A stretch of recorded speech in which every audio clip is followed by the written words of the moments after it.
Well, in this week's Cardiology Countdown, we'll cover pulmonary hypertension, Afib hospitalizations, and a new rapid rule-out MI strategy.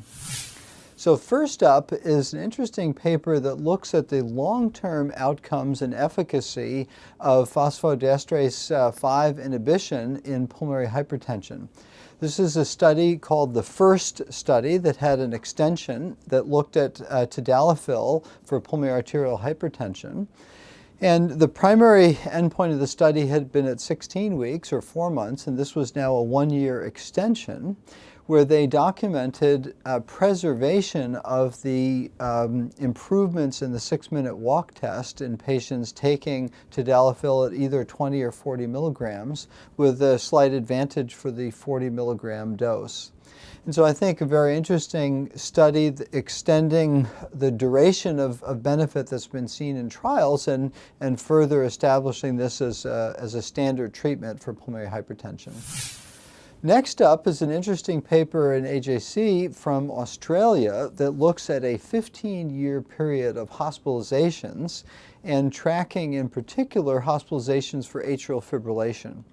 So between 1993 and 2007, they saw a 3-fold increase in the number of hospitalizations for atrial fibrillation.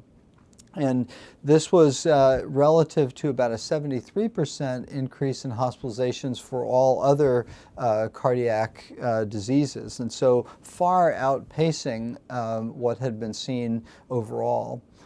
Now, interestingly, they saw more hospitalizations in the elderly, and so those who were 80 years and above seemed to have a greater increase in their number of hospitalizations. And so in addition to patients getting older, they're also getting admitted much more often. And so they noted this is really almost an epidemic where we need new strategies, and potentially with the new anticoagulants and approaches that may be possible. And the number one pick this week is a 1-hour rule-out MI strategy using high-sensitivity troponins.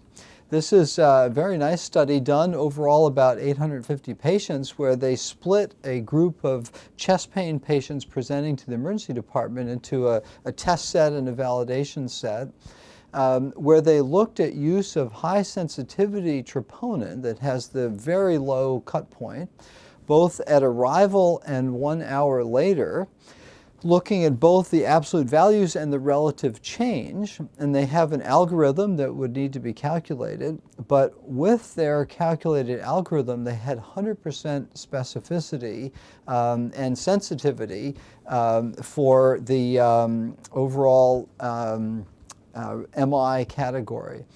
And so here they noted actually 97% specificity and 100% sensitivity. So a very nice initial look at the use of change in high sensitivity troponin to pick up those MI patients very rapidly.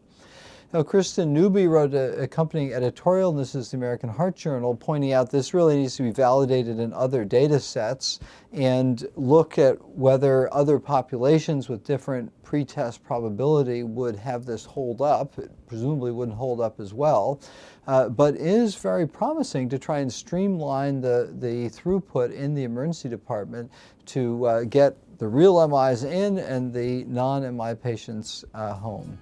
So for this week's Cardiology Countdown, I'm Chris Cannon.